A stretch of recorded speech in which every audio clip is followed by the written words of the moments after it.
It's finally here. This is the big one. Hamilton versus Verstappen in the final race of the season. It couldn't be set up any better than this. It really couldn't be. So they're both going into this on even points now. Verstappen has more wins. So if they were both to finish without any points, then Verstappen is the champion. However, I have a suspicion that they're not both going to end up with no points. Maybe one of them, a lot of drama to come our way. So, looking ahead at this, I thought actually it could be very, very useful if we had a look at the championship standings at the moment. And let me see what I can do here. Alrighty. So, as we can see, Max Verstappen is on top of the championship at the moment. Uh, just about on top of the championship. The points difference is incredibly small. There is no difference whatsoever. 369.5 for both Max Verstappen and Lewis Hamilton. It's so crazy. Have I seen a tighter world championship? Oh, I don't know. Certainly, you think back to 2016 where we had Rosberg versus Hamilton. That was great. We had a couple of battles as well. I guess actually, if you go all the way back to Hamilton's first championship in 2008, where he was up against Felipe Massa for the title, that was incredible. And of course, going back 1 year further than that, 2007, where Kimi Raikkonen pipped it in the end, and that wow, like unbelievable. I did not see that one coming. I knew he was there or thereabouts. He was in the mix, but anyway, I'm going back in time a little bit on that. So it's the Abu Dhabi Grand Prix that we have this weekend. Anything could happen. Absolutely anything could happen. But once Sunday evening comes, it'll either be Max Verstappen or Lewis Hamilton that's world champion. It may be controversial. In fact, I expect it probably will be controversial. I just cannot imagine this being a straight race. Something is going to happen. And who's best set for this race? Well, probably Lewis Hamilton.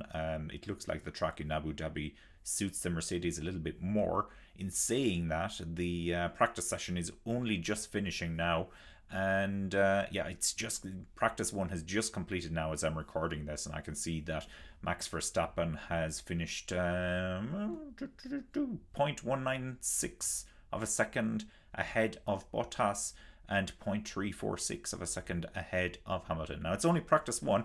Let's see what practice two and practice three bring, but interesting. That certainly could shake things up if Verstappen gets pole position, because we're of course we're not expecting that at all. We're not anticipating it in the slightest. Then we look down along the championship standings. In third place we have Valtteri Bottas. He's not really battling anyone there. There is, no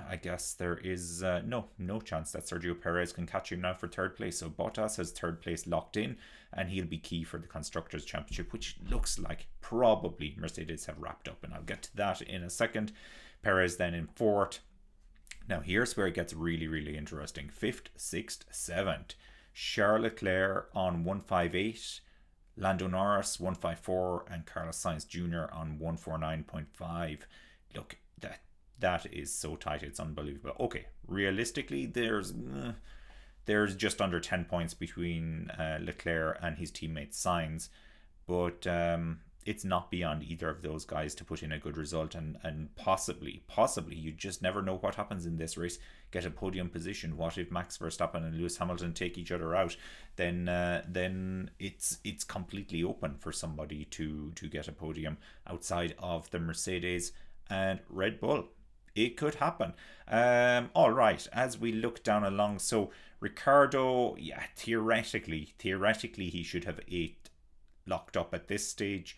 15 points for Gasly. Gasly has been phenomenal this season, but it's a big ask for him to get 15 points. He would realistically, he'd need to be finishing way up there. He needs third place to get 15 points. So he probably needs second even to beat Ricardo at this stage. So big ask for him. And then when we look at the other teammate war we have here, we have Alonso and Ocon, and there's only 5 points between both of those. And certainly if one of them pulls out a result like Ocon received the last day, where he came a disappointing fourth place because he was pipped on the line by Bottas, but that could really shake things up. Can you imagine Alonso being beaten by his teammate? I don't know if that's ever happened before. I don't know if that has ever happened before. Going back to 2007, Hamilton certainly ran him very, very close. And I can't remember which one of those two guys finished ahead, because it was Raikkonen that won the championship in the end. And yeah, looking a little further down the field, then Vettel versus Stroll. There's 9 points between them. It would be hard to see one of those guys getting a big handful of points as well. So I think Vettel probably is locked in for 12th place as well. Although mathematically he's not safe yet. And George Russell in 15th with Yuki Tsunoda in 14th. 20 points versus 16 points. I don't know if George Russell can do anything here, but it would be an amazing way for him to go out from the Williams team if he were to manage to beat Yuki Tsunoda. And looking further down the field, Mick Schumacher and Nikita Mazepin have no points, and I can't see them getting points at all during this race. The car has been so far off the pace this year, so that's unfortunate. Now, looking at the teams championship, if it ever loads for us, here we go. And yeah, as you can see, it is of course Mercedes who are on top with 587.5 points, and then in second place we have Red Bull with 559.5 points. Not completely over yet, but it looks like it probably is over, and that was really down.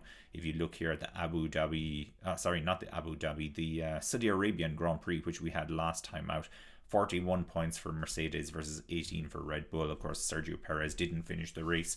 He had an accident partway through that race, and that has sealed it as far as I can see. That really has sealed it. And then if we come back to the points totals here, the battle between Ferrari and McLaren, looks like Ferrari probably have the edge here. Although coming back to the Drivers' Championship, we have that battle between Lando Norris and Leclerc, and that is fascinating in itself. I guess, yeah, McLaren, can they do anything? Yeah, McLaren can theoretically still do something about this, but they'd really want to be putting in a result like Mercedes last day, where they're getting a first and second place, or first and third place as the case was then. And looking at Alpine and AlphaTauri, theoretically, mathematically, there's still a chance for AlphaTauri to do something there. They're not going to. Aston Martin pretty safe in 7th place. Disappointing for them considering they were the third best team last year.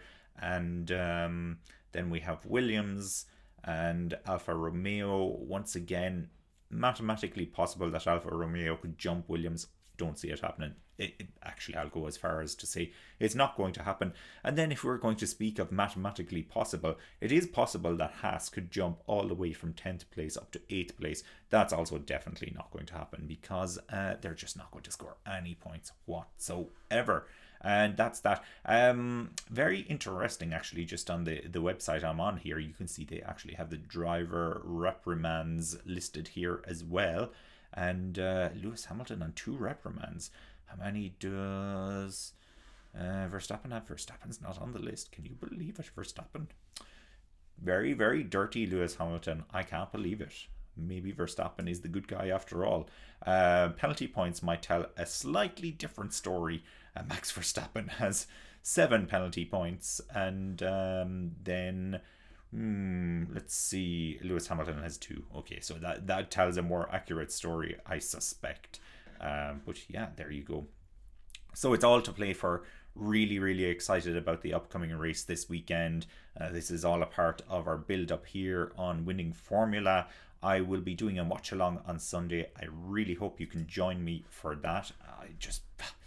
The one thing I do not want is a race where we have a whole bunch of red flags and there are huge delays in it, because that just really drags things out. But the shootout between Hamilton and Verstappen, can't wait. Really hope nothing comes up during qualifying or practice that would jeopardize their positions, like a silly penalty for blocking somebody, or doing something in the pit. And of course, I hope there are no car issues as well that come into play here. We want to see this now. We want to see it. This is the straight battle between the two of these guys. And, there have been many pivotal moments in the season, and it all comes down to this. So yeah, as I said, we'll be doing the watch along. I really look forward to seeing you there if you can make it.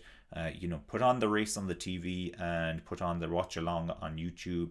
Join along in the chat. Have a great time. Enjoy the race. And we'll speak to you soon. And don't forget to subscribe to the channel as well if you're new here. Like the video, and you can hit the bell as well to be notified of upcoming videos. I've already loaded a reminder onto YouTube for the watch along as well. So with that, speak to you soon.